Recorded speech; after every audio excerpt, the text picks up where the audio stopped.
Good evening, everyone. I have a really good reason for having a late start. I had someone who sent me a wonderful video that I'll be able to share with you this evening, and it's part of tonight's questions. So that's my excuse for being a few minutes late, but let's get this evening started. Cheers. It is, let's see, I think we hit over 100 degrees here in Tampa. At least that's what my car temperature said, and I believed it wholeheartedly. So I need something ice cold to get my evening going. All right, guys, as you jump on board, let me know who you are, where you're from, and what is in your glass this evening, because I know we're having quite a bit of a heat wave here in the U.S. And those of you joining me for the first time, don't be shy. Love to know who I'm talking to. So I see a few of you popping on board right now. Cheers, guys. Ice cold Diet Coke. All right. Who we got on board this evening? I'm trying out my other microphone set, so y'all let me know if y'all can hear me pretty well or not. What's going on, Brian? We got Mark. Hey, thank you, Mark. Yeah, I decided to kick it old school with my handheld microphone today. We've got some really great questions for tonight, guys, and these are questions that I haven't normally gotten, so I always like having new, fresh material for the show. We've got Steven from Jacksonville in the Cosi house. You got water. Yeah, man, if you're in Florida, you need to be drinking something cool. We got Bonnie with her coffee. All right. We got Butch. All right, Butch from Minnesota. Minnesota or Montana? I am always so bad with state abbreviations. We've got Donald coming in from New York, and Butch is watching me from the YouTube channel. Guys, just as a reminder, I am broadcasting also to my Cosi Talks YouTube channel. I know some folks sometimes have trouble on Facebook finding me, so they find that YouTube is a little bit easier to see me. Hey, comadre, girl, we got to catch up. I know I got to call you back. Thank you for joining in. We got Benny also watching from the YouTube channel with his iced tea, hot in Texas at 100 and above for the next week. I believe you, man. What's going on, Trent? Thank you for joining in.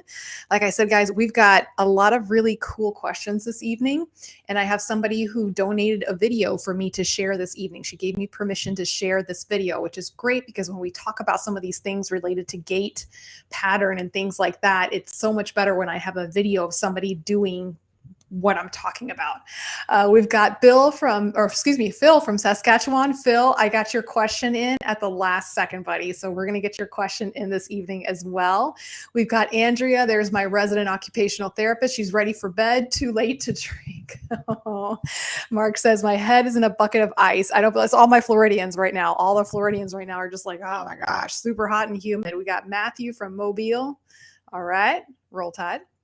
All right, guys, we're going to get started. We already got a nice little group jumping on board. So for those of you joining me for the first time this evening, welcome. My name is Cosi Belloso.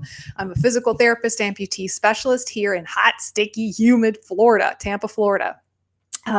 Been a PT now for over 19 years, and my passion is working with the limb loss community. What's going on, Pastor David? It's a party now. All right, so we've got a lot of good questions this evening. I'm going to start off. This is one that I kind of picked out from one of the support groups because I do see this question, and I think it's always great to share this information. A lot of people don't know a lot about the role of physical therapy in the recovery process of amputee. That's kind of like the whole reason I started this show, was to help bring that education information to the community. We got Jeffrey. Oh, Jeffrey's on board with water and laying down next to the conditioning vent. Yeah, I believe you. We've got Karen. Hey, Karen. So this particular individual asked how many people went to rehab after amputation, and this person was told anywhere between 7 to 15 days.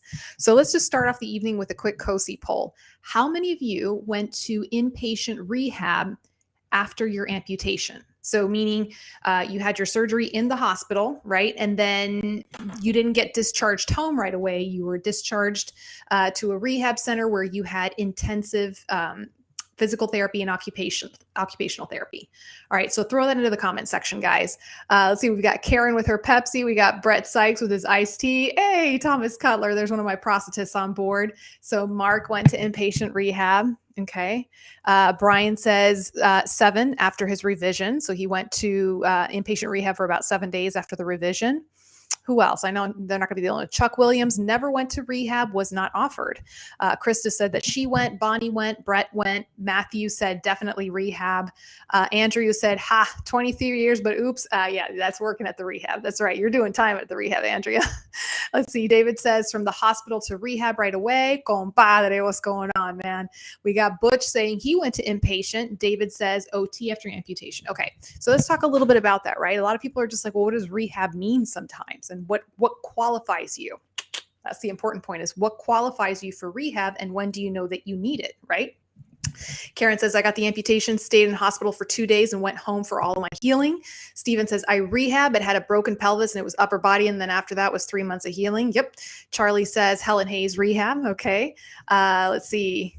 All right. So you go into the hospital, you have your amputation. Okay. If you have a planned amputation, that it wasn't due to a car accident, right?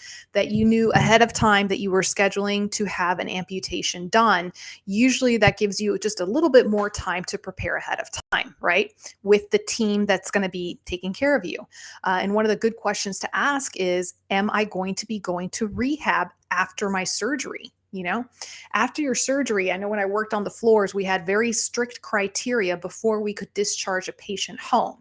From the physical therapy side, we needed to be sure that our patients could get out of bed safely, could get to a bedside chair, could get to the bathroom safely, right? And then from the OT side of things, how could they perform their activities of daily living, ADLs, the very basics, getting dressed, being able to do just personal hygiene and toileting. Was our patient able to do this in a safe manner? Okay. In the case that the person had a caregiver, were they able to work with their caregiver or family member and do these things safely? Okay. And if the answer was no, then that was a huge indicator that this person was probably going to need inpatient rehab. Right?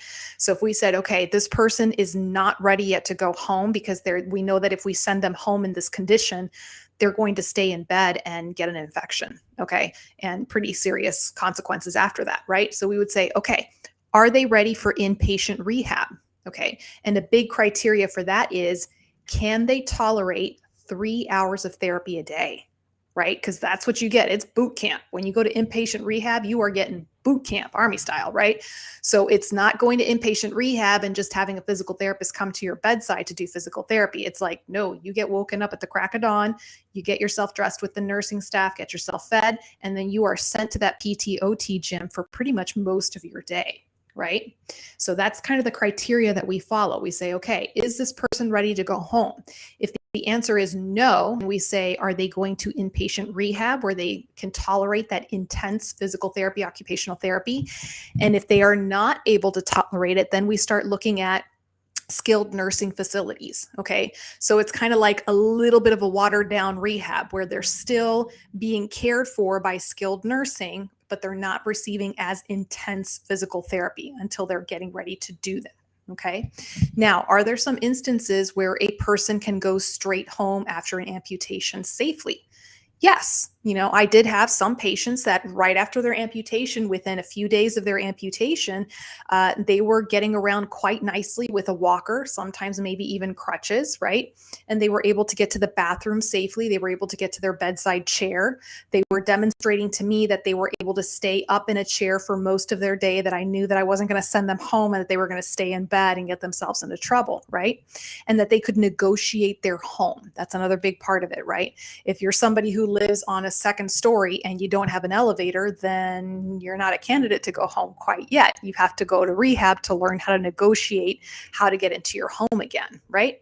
So it's a bunch of these little things. And a lot of it is the communication between all of the team members. It's not just one person who decides this. It's not just the doctor who gets to make this decision, guys, right? And there was occasional time working in the hospital where, between myself and the OT, we had to butt heads a little bit with the doctor to convince them that the patient was not ready to go home and they needed to go to inpatient rehab and that we needed to move papers and make that happen. Okay.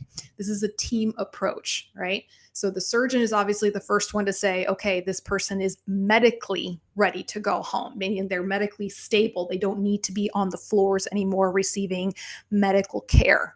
And then it kind of trickles down to physical therapy and occupational therapy. Are they safe to go home? Right. And then after that, not after that, during that process, social work is brought into the equation to determine, okay, what resources do we get them into the skilled nursing facility? Do they need to go home health services? And if so, to receive, and then you put equipment. Okay. Caseworker is another big one, Mark, depending on the team you work with, who manages what, right? So there's a lot that goes into this, guys. And a lot of times patients come and tell me, weeks, months later that they didn't know about any of this. And they how would you know, right? Unless your team is talking to you about this, unless you know of someone who's been through this, or you had a loved one that had to go to rehab, how do you know to ask about this? Right? Some of you, and this has happened where the doctor said, yeah, you're medically safe to go home. And you were sent home without equipment, or you were sent home, barely able to get out of a chair, right? So, this is again, reason why I do this show is to kind of bring some of this information out here. All right, let me see some of these comments that came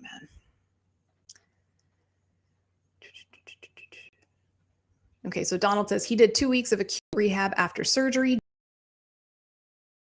One more time to me. Yeah, Jill, you are watching me live, Jill. You made it. You got it. Jim says, I did an inpatient rehab for open heart surgery and amputation, returned to inpatient gait training, right? And then in Jim's case, he did inpatient rehab probably because he lived alone at the time. And that is something that they would tell us.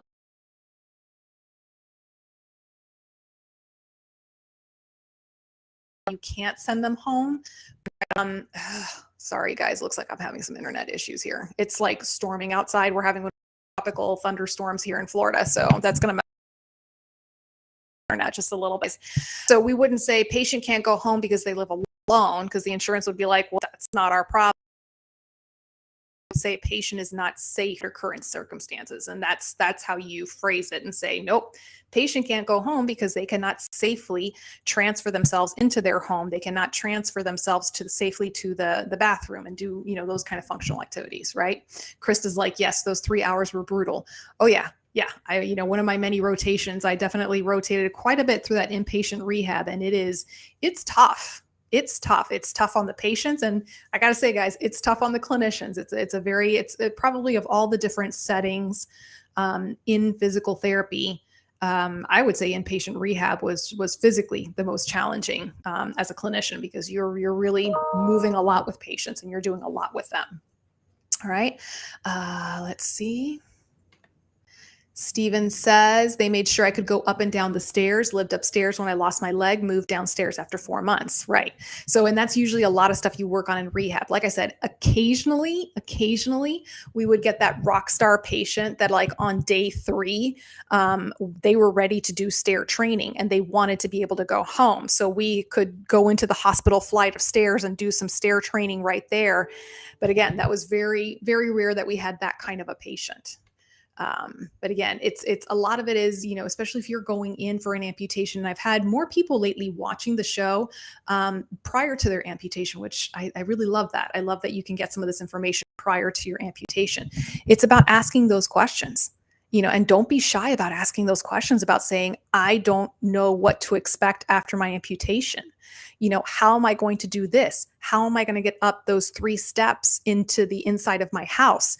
How do I negotiate the steps within my home? Right? How do I do these things? And your doctor and your team needs to be able to answer these questions and come up with solutions for you. Okay. Let's see. Karen says, I never got any rehab or help or anything. I had amputation and no aid because that's when COVID started. Oh, that breaks my heart. That breaks my heart. And yeah, safety is key. It really is about safety, because, honestly, and this happened once or twice where you would see a patient, they would get sent home and they weren't discharged properly. We'll leave it at that. They were not discharged properly under proper recommendations. And you just knew that patient was going to be coming back into the ER in less than, right? Because they didn't have the resources. They would be stuck in bed, would get fever, and they would end up right back in the hospital. Right. So even to the clinicians, I would say, and I go, this is something I'll work towards, but sometimes I know that we can feel the pressure from insurance companies. We can feel the pressure from administrations, to say this is what is in the best interest of our patient. And honestly, if you want to talk about saving healthcare cost, If we can keep a patient sometimes an extra day in the hospital or send them to a short stay inpatient rehab, we're going to put them in a much better shape and condition to send them home, and they won't have to keep coming back to the hospital, right? So guys, even from a healthcare perspective, it's just like, okay, kind of the smart thing to do, right? Anyways, David says, I remember the boot camp. It was all good, but needed. Having the ability to encourage other amputees was great, but very helpful to me as well. There you go. And it used to be, guys, I'm watching this really lovely show. It's called Call the Midwife. I don't know if any of you guys watch that show yet. It's on Netflix streaming. It's called Call the Midwife. It starts shortly after World War II, and it takes place in a very poor section of town in London, in one of the little places in London, right? And it follows these midwives and how they go out in the community to help women with childbirth. But then it also shows the transitioning of healthcare through the decades, right? So it's interesting to see right after World War II, and then how the difference in healthcare. And I think that now the TV show is in the 1960s, right? And showing how people would convalesce, right? How they would have a surgery and they would stay in the hospital for a while and convalesce until they healed, and they had the support services available for that. And I was just sitting there watching the show going, golly, I wish I would have had that, with some of my own healthcare and for my own patients, where you could just really take that time to heal. Unfortunately, our healthcare system is not set up quite like that. So what used to be weeks in the hospital, having all of that rehab and having all of that healing done in the hospital, you're lucky if you can get 2 weeks in and out you go. Right. But just asking questions, communicating with your team, okay, and advocating for yourself. And if you're not somebody who can advocate for yourself, if you're somewhat of a shy person or you don't like that confrontation, a family member that can advocate for you. Okay, a family member is wonderful. And I see that a lot, especially in my husband and wife duos. There's always going to be one who's better at communicating, who's better at articulating and advocating for the person who needs that help. So let your family member advocate for you if that's the case. Let's see. Vikram says, also important that we should not rush to get the staples removed and not rush to go home until the comfort level. Absolutely. Absolutely. So it's one of those things where you got to look at each individual, right? And I know in some cases the patients are sometimes in a hurry to get things done, to get their staples taken out and removed and go home a little bit too soon. And it can go from either way. It can either be coming from the surgeon or it can be coming from the patient. But just really having that patience to let the body heal and do what it needs to do until you take that next step. And says comfort levels achieved, better stay longer than shorter. I agree. And a lot of people will tell you, well, the studies of infection rate goes up the longer you stay in hospital. And yes, obviously there's a lot of truth to that. But when it comes to the inpatient rehab side of it, in that case, I wish we could kind of prolong those stays sometimes. Okay, prolong those stays. I remember way back when I was doing clinical training, and I did my spinal cord injury training at Baylor in Dallas, Texas, which is an amazing facility. Oh my gosh, amazing, amazing. And I did all of spinal cord injury there for that entire internship along with wound care. And it just shook me to the core to know that I had someone coming in who was a quadriplegic, right? A fresh quadriplegic, meaning they just realized they were never going to use their arms and legs again. And I had a turnaround time between 6 to 8 weeks max to get that person independent enough with their family member to send them home. And I just remember even as a student thinking, golly, 1.5 to 2 months after undergoing this horrific accident and this horrific change to your body and having to get used to that. And in less than 2 months, you're going home. Right? Yeah. All right. Said Jill was lucky enough to get 2 weeks of acute in-hospital rehab because I was in good shape. When I first saw the prosthetist, I qualified as a level 3 amputee. Rehab is very important. Yes, yes. 3+ hours starting at 7:30 a.m. Generous PT people gave me extra. Yeah, wonderful. Brett says, not a rock star, cool kid. Right? All right. Charlie says, I was a rock star, but stayed for the cooking. You guys crack me up. Hey, Barbara, thanks for joining in. Yes, and asking for the peer visitor. Thank you, Jim, for putting that up there. So definitely, again, for those of you who are watching that are facing an upcoming amputation, for a peer, the Amputee Coalition. This is a resource that I've been recommending a lot more this past year now that we're having these services back in the hospitals. And they are so wonderfully helpful about trying to find someone in your area who can come and talk to you, someone who's been trained for this purpose. Let's see, Marianne says, good small town story. My daughter posted on Facebook, I was coming home and needed a ramp, came home to one that local high school shop built for me. That is amazing, Marianne. That is wonderful.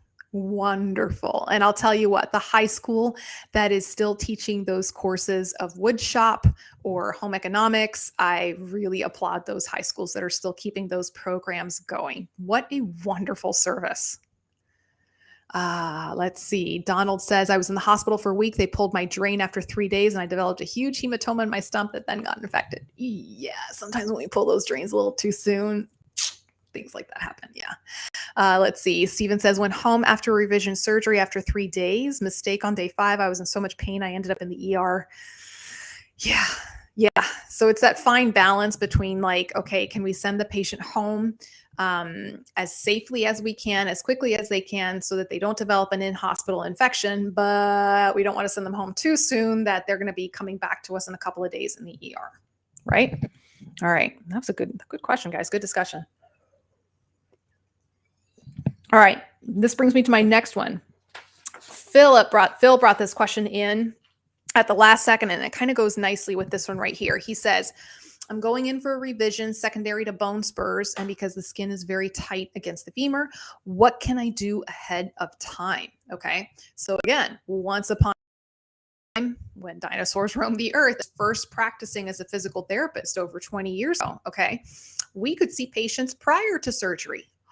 What a novel concept, right? And I remember we would see in this one particular outpatient clinic where I worked for a full summer, I clerked there, we would see ACL repair after ACL repair after ACL repair, and we would see them for a good 4 to 6 weeks before their surgery. I mean, we saw them for a long time to get them really strong. And it just meant that after surgery, they got stronger faster, okay? So for those of you looking at a revision, okay, go see your physical therapist. If you're not already in an existing fitness program for yourself, if you haven't, oh, this is such a shameless plug. This is a shameless plug, but I'm going to do it anyways because it's my show. If you haven't already bought a Cosi Talks Strong Body program with 150 exercises for above the knee and below the knee amputees, and you're not already on a fitness program, go see your neighborhood friendly physical therapist. Okay. If you know you're having revision surgery done, go see your PT, ask for a prescription, right? Have them design a simple pre-surgery program for you. Guys, the stronger you are going into surgery, the stronger you are coming out of it, and the faster you will recover. Okay. And I don't need to pull out any fancy research studies for that one. Okay, I can tell you that from my own personal experience. I had 5 surgeries, and for each of those surgeries, I was probably my strongest going into the surgery, right? I would really hit hard my fitness program. And then after surgery, yes, I had a rest period where I had to rest and had to wait for the surgeon to clear me again to start the exercises, therapeutic exercises again. And I would lose some of that strength because of surgery. But then once I picked it up again, it was a lot faster recovery process. Right. And I loved it when my surgeons were like, boy, you're doing a lot more at this stage than most other people. And I was like, do you know what I do for a living? Right. So if you're going in for a revision, guys, having your residual limbs strengthened, strengthening your sound leg, do some arm strengthening, especially if you're going to be off and using only one leg and you're going to be using that walker, right? You want your arms and your shoulders nice and strong, strengthen the core. Everything that you're doing normally to keep, or should be doing, right, to keep up your fitness, okay, keep it going into surgery, right? And if you are having complications, then again, go see the physical therapist, right? This is what we're here for. This is what we are designed to help you do, right? Not to mention how much easier is it, just guys, think about it this way, right? Those of you who have had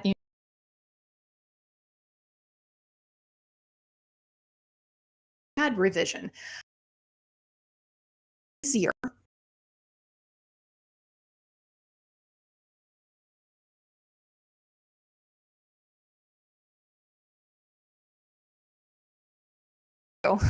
Right? How much easier is it when pushing yourself out of that bed with a very full limb, right? If you're in better shape, right? Just that alone was enough for a motivator for me to say, okay, I need to get myself in shape because that first time getting out of bed, a lot easier, right? Okay. Let's see. And says flexibility to improve balance, scar and skin tissue massage to mobilize skin to prep. Yes, absolutely. Pastor David, you laughing at me? Brian says, very true. My strength this time made it problem free. And Brett says, I froze with a funny look on my face. Brett, I always have a funny look on my face. It's the only face I got. It's better now. Okay, good. All right, guys. Let's see what else we got here. Okay, this one was one that came in. Stephen asked, he had been watching the show from a few weeks back with Prosthetic Orthotics and Associates of Tennessee, Ronnie Dixon. You guys remember he was on the show a little while back. Amazing prosthetist, by the way. He's coming back on the show July 13th. Put that in your calendars. We're going to talk all about suspension systems. I've actually never done a show just on suspension systems. Right? So we're doing it July 13th. Ronnie's coming on the show. So put that one in your calendar. But anyways, Stephen was watching the show from POA, Tennessee, and he just wanted to clarify about the liner, right? And how it shouldn't roll over the edges of the socket or the trim line. Okay. So I've got one here. I don't have a liner with me. That's the only problem. All right. So we've got socket here. Look at my cool socket sock. Isn't that cool? Thank you, Joan. All right. So when it comes to your liner, guys, your liner should not be rolling over. And I'm going to pull this down so you guys can see the socket better. Okay. The liner should not be rolling over this way. Okay. And I see that sometimes, like patients will come in, and I guess also because of the heat, right? So I see my patients and they'll have taken their liner and they've rolled it like the long part over here. And that's not what you're supposed to do. The liner is helping to provide a closed system, right? So you want everything snug against the skin.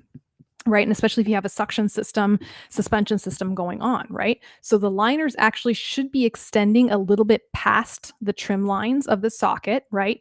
Past it so that it can help keep everything into a closed system, right? You don't want it shorter because then it's going to chafe your skin, right? And it's going to cause some problems there.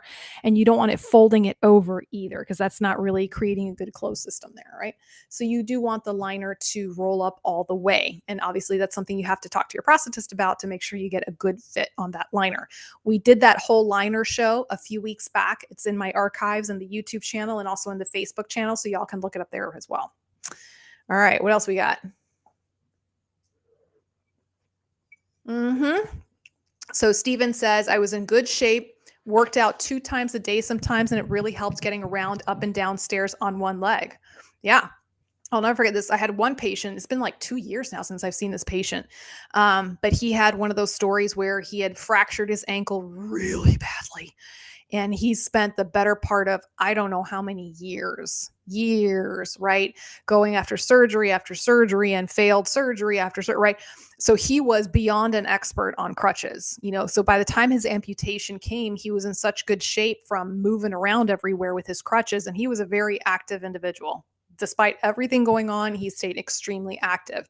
So when he had the amputation, he took to using that leg really quickly just because he was in good shape from all that moving that he had been doing prior to that. Let's see. All right, Krista says, I'm a left AK, 6 years out, no prosthetic, but do very well in my wheelchair. I used to have great balance, but lately my balance is very unsteady. What can I do to get the balance back? So Krista, can you be a little more specific? Do you mean balance when you are transferring from your wheelchair to your bed? Or do you mean balance when you're using a walker? Perhaps, can you be a little bit more specific with that? And while she's putting that into the comments section, ooh, here's a good one. Okay. So Mina says, I also have, so Mina is somebody who chimed in from Australia. She's a bilateral below the knee amputee, and she has an additional complication. She said, I've been diagnosed with severe osteoarthritis in my right shoulder, and I'm going to need shoulder replacement surgery. And she says, I can't imagine my limitations if I can't even go from a sit to stand without the use of my arms. Any advice would be much appreciated. So we tackled this question on last week's show, where as a bilateral below the knee, she was asking, is it possible for me to learn how to stand sit to stand without using my arms. And we talked a lot about that on last week's show. For my bilateral below the knees, it's possible. It's not very common, right? It's not very common because it's quite a bit of an effort to do something like that, but it is possible. And we talked about how to get strong enough to be able to do something like that, okay? But let's talk a little bit about the shoulder replacement surgery. This is something that I encounter quite a bit. I actually have one of my older patients right now that she's an above the knee amputee, and she's been putting off her shoulder replacement surgery for the same reason, because she knows that it's going to immobilize her quite a bit, right? So, and then there are some of you who have hip replacement, knee replacement surgeries, right? Replacing the joints. Okay. Once again, I know I'm going to sound like a broken record. This is where the physical therapist can help you out, guys. Okay. And also in this case, occupational therapy. Occupational therapists are so wonderful, so wonderful at figuring out how to teach patients how to manage their daily lives when they have all of these issues that are preventing them. Okay. So an occupational therapist, in my opinion, is going to be a really, really great value, especially if you're a bilateral amputee and now one of your arms is going to be out of commission for several weeks, right? And it isn't to say that you won't regain mobility over the course of time. It's just that interim time of the recovery process that you got to problem solve and figure it out, right? So again, in someone like Mina's case, inpatient rehab, yes, big ol' yes. Okay. Big, huge yes. Okay. And again, it's not impossible depending on how she's walking going into surgery. So if she's someone who is walking well with good balance, it means that she'll be able to walk after surgery. She's just going to have to figure out, with the help of the therapist, how to do it with one arm. Okay. And that includes how to get up from a chair. Okay. With modifications and things like that. Okay. And again, this would also be, especially for a shoulder replacement surgery, a really great short course physical therapy treatment prior to surgery. Get those shoulder muscles strong. Give them a head start, right? Get your walking and your gait pattern as strong as you possibly can, and your balance, because that's probably what's going to be the most affected by having one hand basically tied behind your back as it's recovering, right? That you're not going to be able to use one arm during the gait process. All right, Krista says, just getting up and down from the chair. I cannot hop. Too damn old and too heavy. Okay, Krista, understood. There are balance exercises that you can do from a chair. There are. And actually, do you want to see some, Krista? Who wants to see some balance exercises that you can do from a chair? Anyone? Anyone? Bueller? Fry? I know there's a little bit of a time delay here. All right. Let me see if I can share this screen.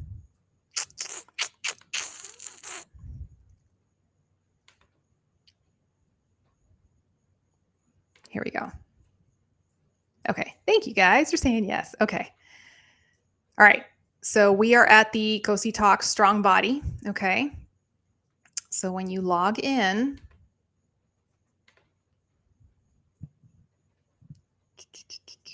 okay. So Krista, you are in above the knee.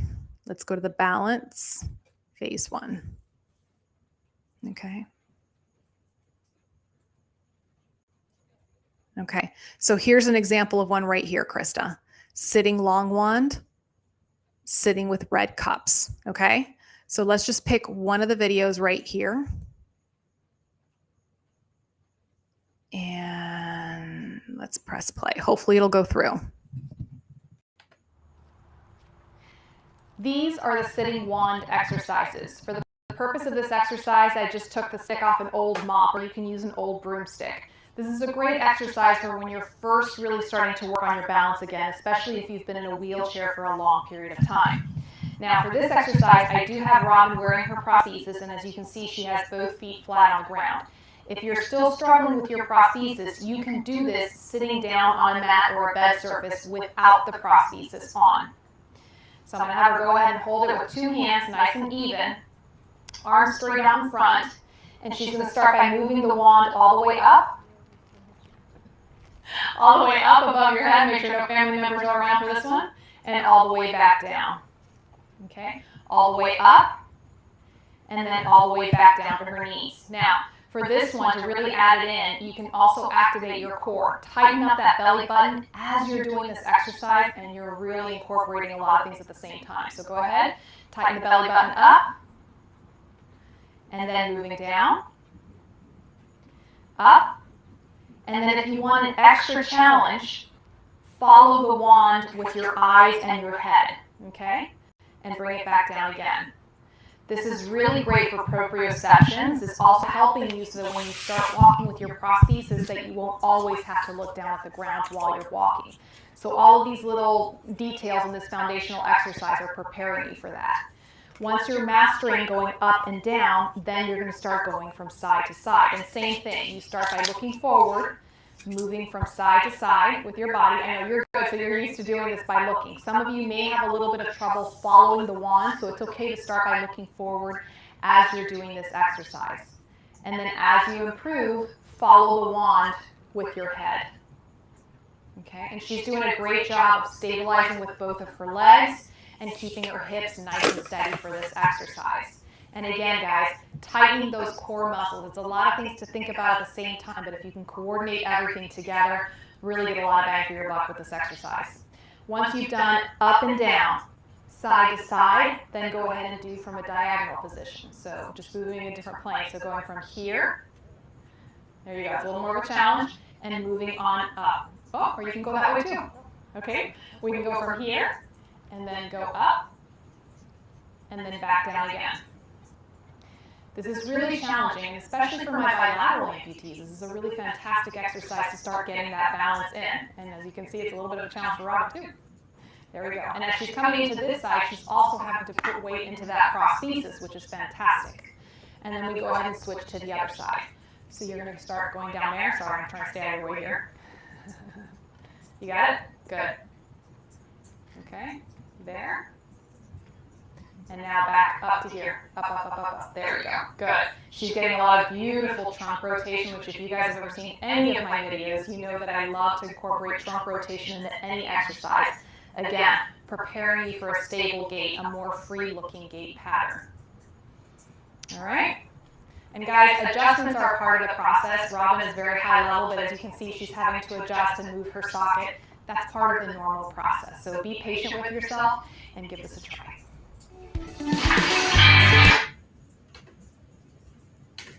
Okay, so I know, did that go through all the way, guys? I know that was a bit of a longer video. That's probably my longest video that I have on the program. Can y'all give me a thumbs up if all of that went through? I'm always like a little nervous when I share the screen if it's going to work or not.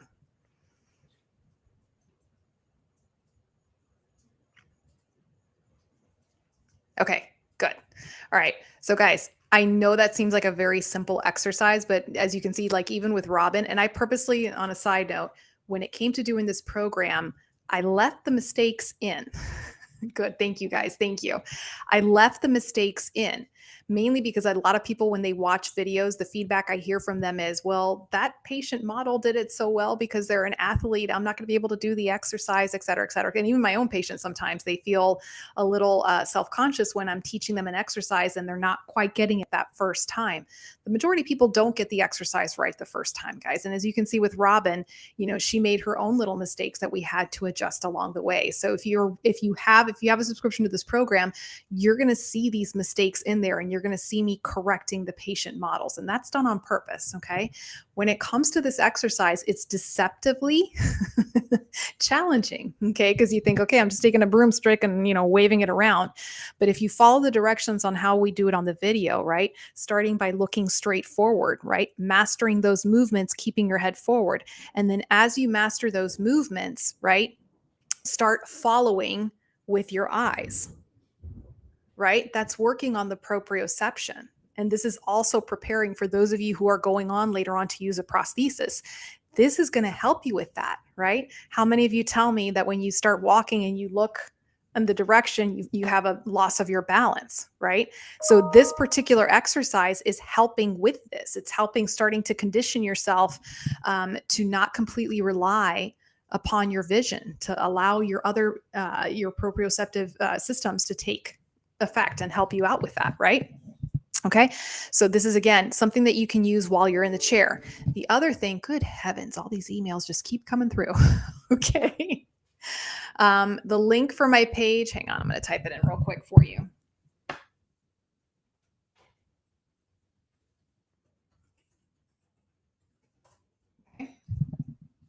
Yes, Andrea, very good point. Speed of movement can change the intensity. Go slow. Yes, when you're first starting out these exercises, it's about learning how to do it correctly, and you have to be patient with yourself. Okay. The other thing I want to make a note of, it's a lot more challenging to do this exercise when you're sitting unsupported.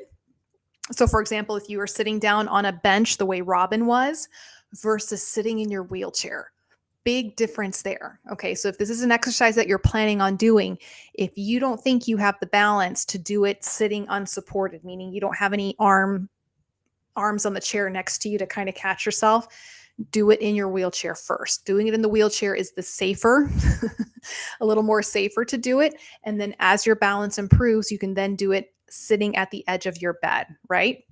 And I'd almost forgotten about that part about the exercise where those of you who are wearing your prosthesis, as you're doing the diagonal leaning into the prosthesis, again, you're starting to put weight into that prosthesis, even in a seated position, right? So some of you who are in the process of learning how to walk again, and you're not ready to walk on your own by yourself yet, right? This is a good way to start, keep that momentum going when you're on your own at home. Brian says, slow and steady got me swift and smooth. All right. So here's this one. And I do want to say a very big thank you to Marianne. Marianne sent me a video of herself walking. First of all, Marianne is a rock star and a cool kid. So Brett, she's just getting her own special category. Marianne is a bilateral above the knee amputee. And she sent me a video because she wanted me to look at how she was walking and help make recommendations. And she was very gracious. She gave me permission to share this video this evening with you all. And it's great because you all will be able to see what it is that I'm talking about. Susan says, I think I used to have great balance. However, I think I got lazy over the years. I need to start exercising for balance again. Yes. And actually, guys, more so than muscle strength, we all know that we lose muscle strength as we get older, right? If we don't keep it up, balance, so much more so. So much more so. And it's something that you lose until you don't realize you're losing it until you try to do a movement and you're just like, I used to be able to do this 5 or 10 years ago. All right. So let me go ahead and share that video with you of Marianne walking, and hopefully I got it right.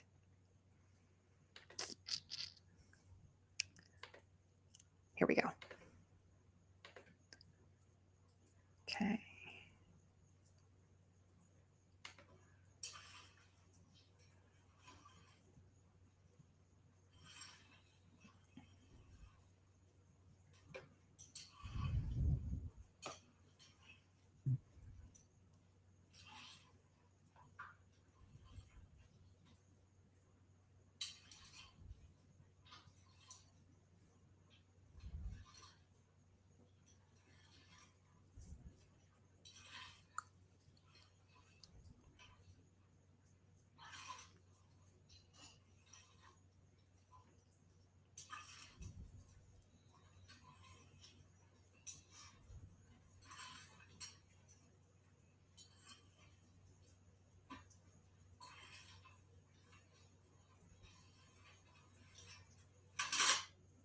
Okay.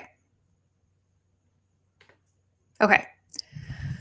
So that video, first of all, I just need to say Marianne is a rock star and a cool kid. Okay. For someone who is a bilateral above the knee amputee, it takes stupid amounts of energy. Okay. And I don't use that word very often. Stupid amounts of energy to be able to walk.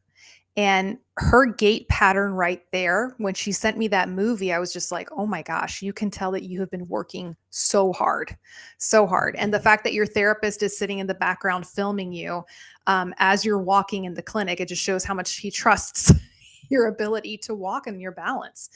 And you can see each step is very measured, very deliberate, and it's very well done. The steps are even. Do we need some improvement and tweaking here and there? Yes. But overall, that gait pattern for a bilateral above the knee amputee, that is looking really, really good. And I know it's because she has been working so hard with her physical therapist, with gait training and with strengthening and with balance and with flexibility. Okay. So, one of the things that she pointed out is that she's still frustrated because she is dragging her feet, right? And you can see that when she's trying to bring her foot through that swing phase, that there's like a little dragging of the bottom of the foot, almost a scuffling. Okay. Now, there's a couple of reasons that this could be happening, and I hear this most often from my above the knee patients. Okay. If you're someone who only has one above the knee amputation, a unilateral, the first thing I look at, David's like, stupid amount of energy. Now I'm going to know him for saying that phrase. The first thing I look at is the length of the prosthesis. That's like the most obvious low hanging fruit. Okay. Is the prosthetic side too long?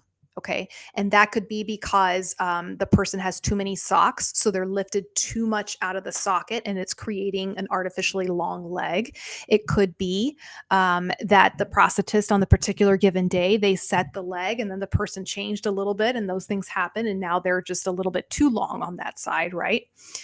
So that's usually the first thing to check right there. Okay. The next thing is, how is that leg suspended? And we're going to be talking about this. Like I said, July 13th show is all about suspension systems, right? And you've always heard me talk about how the comfort of a socket, how it fits, that is the absolute holy grail for learning how to use a prosthesis correctly. If your socket is not comfortable, you are dead in the water, okay? Part of the comfort of your socket is the suspension, how it's held on to your residual limb. Okay.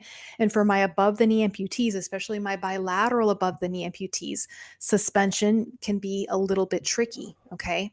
So again, it's looking to see how secure is that suspension? Is there wiggle room in there? Okay. If there's any wiggle room in that socket, then you're going to possibly run into that problem where things are scuffing, right? Especially if the person feels like they're pistoning in and out of the socket. Okay. Another thing, which I think this might be Marianne's case, I think, and again, without being there in person, it's just kind of like, oh, okay. But something to think about is the flexion resistance set too high? Okay. So, obviously when you get a microprocessor knee and she has two microprocessor knees, the prosthetist is going to set the setting to see how much friction, right, is in the knee. So how much friction is in the knee and how easy is it going to be for you to swing that knee out? So sometimes they might set it a little bit high, set the friction just a little bit high to give it a little bit more stability. Okay. And again, this is one of those fine tuning things. This is where you communicate with the prosthetist and the physical therapist to see what is going to be the best setting. And this is usually the part that I know this is the part I struggle with the most as a clinician is like, is there too much friction or is it something that the patient needs to fix on their own? Or do we need to talk to the prosthetist about resetting the friction? Like for me, that's the part that I'm always like chewing around in my head. Okay. But again, if the friction is too high, then getting that foot out and letting it swing in front of you, it's going to be delayed. It's going to be delayed. So Marianne, if I had to kind of just Monday morning quarterback, take a guess right now, I would say talk to your prosthetist and see if maybe they can. It would be great as if your prosthetist and your physical therapist could be there at the same time. And if your prosthetist can decrease the friction just a little bit in both of those knees and see if you don't have an easier time clearing your foot. Okay. Another thing, and this is me just nitpicking and just trying to give you as many things as you can try to troubleshoot with your team. Your posture right now. Okay, I noticed that you're bent forward, which again, this is something I expect to see in my bilateral above the knee amputees. Okay, so if you're bent forward, it's going to create almost an artificially long leg. It's just going to change the mechanics of your body, and it might predispose you to dragging that foot. Okay. So I'd be curious, again, this is just me, Monday morning quarterback, because I know you have a really good physical therapist. Perhaps bringing the walker down just a little bit, making it a little bit shorter. Okay. So that your arms aren't quite so high and your arms can come down just a little bit and maybe it can help you stand up just a little bit straighter. I hope that makes sense. Okay. But I'm going to go ahead and play that video one more time. So Jill, pistoning is when you're moving in and out of the socket. So when you're in the socket, your leg should be in there. It should not be moving. Ideally, there should be no movement within the socket. Your limb should not be rotating, and it shouldn't be moving up and down. And sometimes that's what we call pistoning, is when it's moving up and down. Sometimes it's very obvious that you can see the person like pogoing up and down in their socket.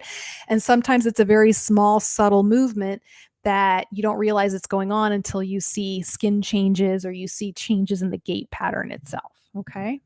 Anybody else have that problem where their knee or their foot is dragging on the floor? Oh, and sorry. Woohoo. The most common, another very big common reason, not in Marianne's case, because I know Marianne's been working on it. The most common reason that many of my amputees, my above the knees, will drag their feet across the floor is because they haven't learned the coordination of that knee flexion. Right? In trusting how to, in the case of a mechanical knee, how to break the toe, how to break the knee and get that knee to bend and move it forward. And it's a coordination skill. And I was actually working on this a lot with this lovely young man this past week in my clinic. He came to me from out of state, and he has this really great polycentric knee, 4-bar knee, right? And we were really working on that, really just getting that coordination down so that he could go from toe off and swing that leg forward smoothly without dragging the foot. But in Marianne's case, I know that's not the case because I can see that she's been working on that very well. And she has a nice, even gait pattern. So I think at this time, I think it's coming from the prosthesis. If I had to guess, that flexion resistance has to be taken down just a little bit. So those are my thoughts. Yes, I'm going to play that video one more time so you guys can kind of see now that we've kind of talked about all this. Okay, so Marianne says, we've been trying to make the walker higher so that I will lean back more. And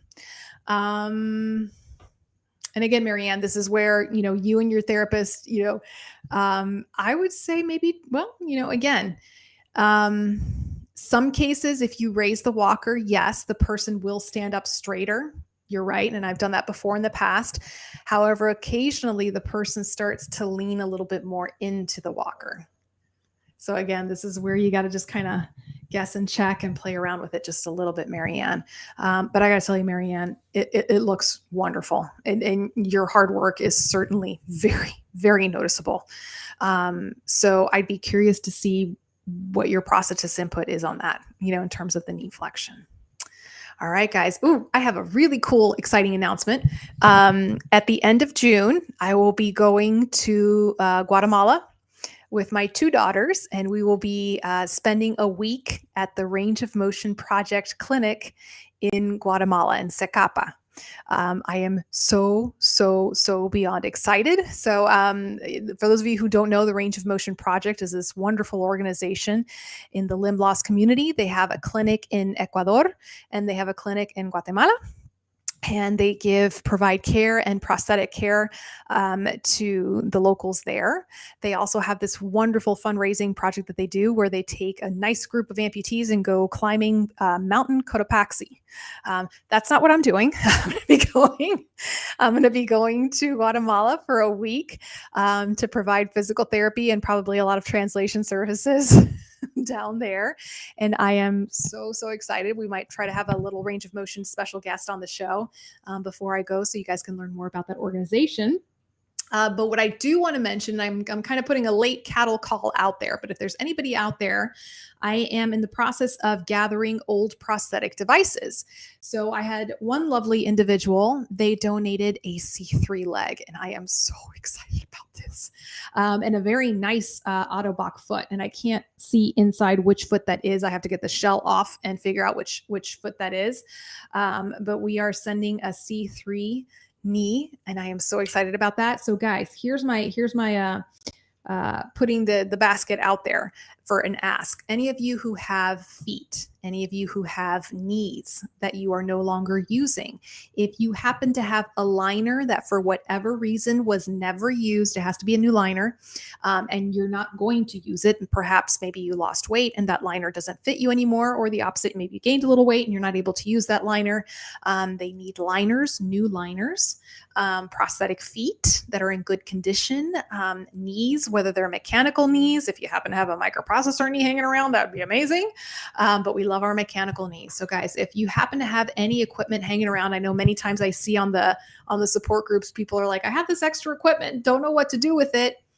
Send me a message and I will be very, very happy to take it down to Guatemala for you.